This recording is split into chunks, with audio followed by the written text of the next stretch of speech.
Barbel. Dapat lumayo ka sa kanya! Hiro, tumakas ka na dyan. Masyado silang marami. Di ba ako tapos? It's already. On your command, sir.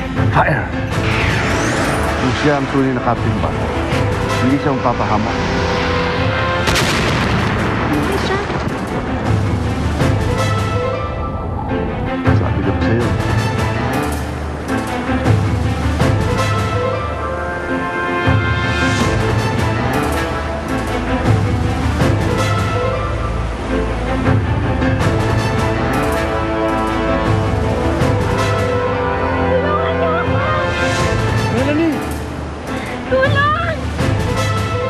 Super Tiny, maraming salamat sa iyo.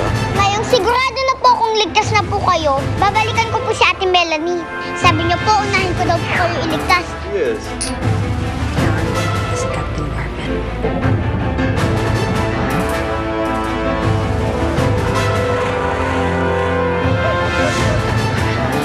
Captain Barbel! Tulungan niyo ako! Iligtas niyo siya! Dahil sa pagkakalunod niya, matagal na wala ang oxygen sa brain ni Melanie. I'm very sorry. But I have no better news at this point. Wala na tayong magagawa kung hindi maghintay na lang. Pwede din naman po tayo mag-pray, di ba po? Oo nga pala, may nakuha kong nakaipit sa damit ni Melanie. Dear Teng, hindi ko alam kung tama ba itong ginagawa ko. Pero siguro nga, eto na yung tamang pagkakataon para sabihin ko ito sa'yo. Alam ko naman na hindi na sekreto ang nararamdaman ko para sa'yo. Sabihin mo na makapal ang mukha ko pero lalakasan ko na ang loob ko, Teng. Ano ba talaga ang nararamdaman mo para sa akin? May pag-asa kaya na mahalin mo rin ako? Oo, Melanie. Isa ka sa mga pinakamalapit kong kaibigan. At isa sa mga pinakaminamahal ko.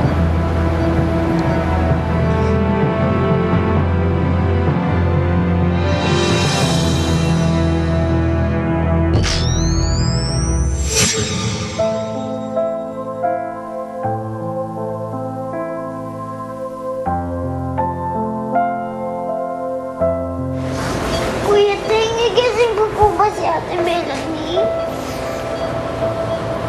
Hindi ko alam. Kuya Teng, ayoko pong mamatay po si Ate Melanie. Sino po mag-aalaga sa akin? Sino po magluluto ng ulam para sa atin? At saka po, sino po gagawa ng pigitails ko? Eh, hindi naman po kayo marunong. At Melanie, gumising ka na. Na please. Gumising ka na, please. Kuya Ting, mag-pray po tayo kay Papa Jesus na gumaling na po si Ate Melanie para po gumising na po siya. Sige, pray tayo. Father, just and the Holy Spirit.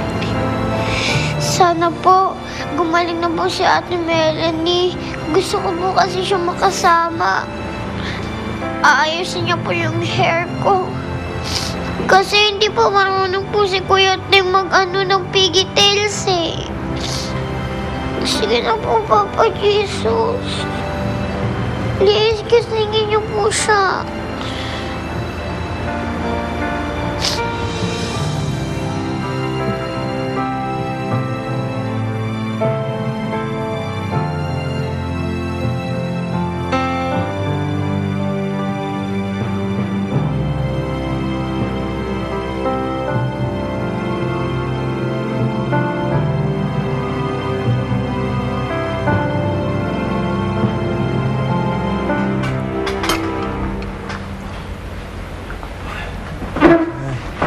Hi, good morning.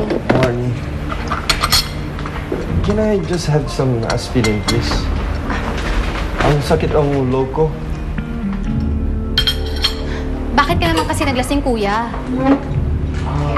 Kasi si Anita, she keep give me wine. Alam mo naman niya, na mahina akong uminom. It was a celebration, di ba? Saan ka pumunta kagabi, Ate Anita? Nakita ko kasi yung kotse mo umalis kagabi. Alis ka?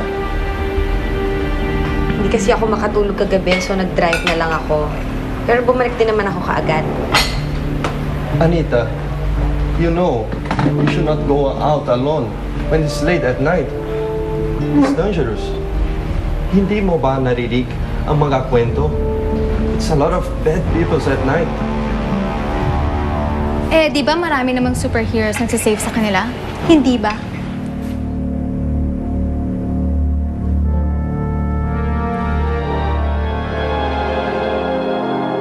At the height of presidential hostage crisis, ay dumating ang totoong Captain Barbell to save the day. The president is now safe and sound. The only casualty is Presidential Hero Awardee Melanie Ocampo, who is still in the hospital in critical condition. Tingnan mo, Ate Melanie, oh. Ang ganda ng mga flowers mo, oh. Bigay po ni Mr. President. Tara, sige na po. Gumising na po kayo. Ate Melanie, tingnan mo. Ate Melanie? Ate Melanie, gumising ka na. Ang ganda ng mga flowers mo, oh. Ate Melanie?